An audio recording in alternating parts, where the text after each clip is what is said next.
What up, everyone? This is Mr. Lord, Dr. Professor, Dark Joker, with another edition of Where, Pick, and Dare, where I pick games for the various games that are occurring tomorrow. Whether it's football, baseball, basketball, basically whatever games I want to pick, I will pick them. With all that being said, on with the video. MLB. Chicago White Sox versus Boston Red Sox.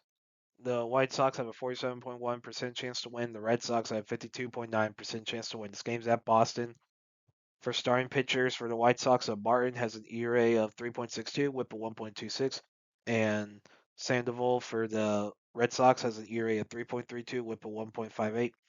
Now Martin's pitched 117 innings this year, while Sandoval's only pitched in 19. So let's look at Sandoval's career. So for his career, he has an ERA of 3.99, WHIP of 1.4. So that's a good pitcher in both teams. Not really seeing a difference here. For injuries for the White Sox, Braden Montgomery's day to day. Tyler Gilbert's on 15-day IL. Austin Hayes, Prelander Baroa, and Kai Blish are on 60-day IL for the Red Sox. Tristan Casas, Johan Oviedo, Cutter Crawford, and Trevor Story are on 60-day IL, and Isaiah Kiner Falefa is on 10-day IL for stats. Red Sox have a higher batting average. White Sox have more runs. Red Sox have more hits. White Sox have more home runs. On base percentages even. White Sox for higher slugging percentage, ERA, more walks and saves during pitched, more walks, strikeouts. Red Sox for higher point batting average. With these stats, White Sox have a batting advantage, but the Red Sox have a pitching advantage. So those will cancel out. So they say home field advantage would be the big thing here.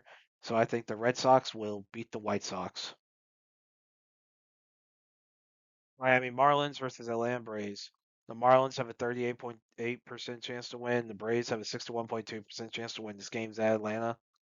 For starting pitchers, the Marlins have not decided on pitcher yet at the time recording this. And Holmes for the Braves has an ERA of 3.88 with a 1.36.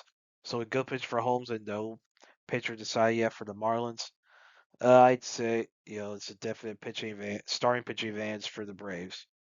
For injuries for the Marlins, Jacob Marcy's day to day. Josh Eknes is on 60 IL. Anthony Bender, William Kempner, and Max Mayer are on 15 IL. For the Braves, Sean Murphy and Joe Jimenez are on 60 IL. Ha-Sung Kim is on 10 IL. Robert Suarez and Reynaldo Lopez are on 15 IL. For stats, Marlins have a higher batting average. Braves have more runs, hits, home runs. Marlins have a higher on base percentage. Braves have a higher slugging percentage. Marlins have a higher ERA. Walks and hits during pitches even. Braves have more walks, strikeouts, point batting average is even. So for these stats, the Braves have a batting and pitching advantage. So with the home field, starting pitching, batting, and overall pitching advantages, I think the Braves will beat the Marlins. Los Angeles Dodgers versus Chicago Cubs. The Dodgers have a 58.9% chance to win. The Cubs have a 41.1% chance to win. This game's at Chicago. For starting pitchers for the Dodgers, Screwball has an ERA of 2.79, WHIP of 0.91, and Assad for the Cubs has an ERA of 3.75, WHIP of 1.16. So it's good pitching for both teams. Not really a difference here.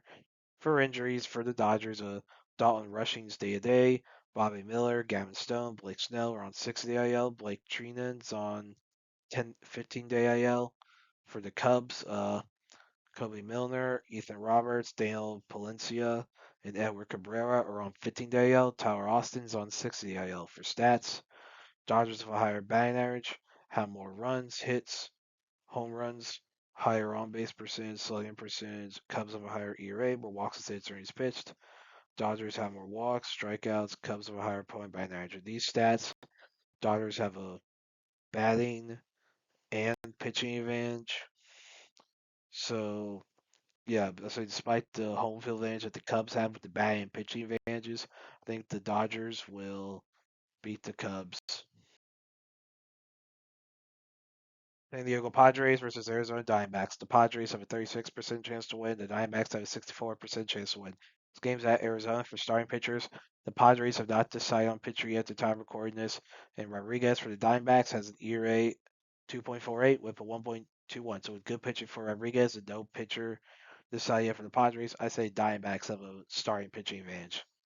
For injuries for the Padres, Samad Taylor's on 10-day IL, David Morgan, Lucas Giolito, and Jason Adam are on 15-day IL, Nick Pavetta's on 60-day IL. For the Diamondbacks, Tommy Troy, Jordan Lawlar, and Lourdes Gurriel Jr. are on 10-day IL, Michael Soroka and Dre Jameson are on 15-day IL. For stats, Diamondbacks have a higher batting average, have more runs, hits. Padres have more home runs. Diamondbacks have a higher on base percentage, slugging percentage, ERA. Padres have more walks and saves during pitched, more walks, strikeouts. Diamondbacks have a higher opponent batting average. With these stats, um, Diamondbacks have a batting advantage. Neither side has a pitching advantage. So I say with the home field, starting pitching, and batting advantages, I think the Diamondbacks will beat the Padres. And that's it for picks. Thank you for watching. Thank you for listening to my picks. Do you agree with them? Do you not? If you have different picks, you can put them in the comments. But other than that, please like, subscribe, and all that. Thank you for listening, and look forward to the next video.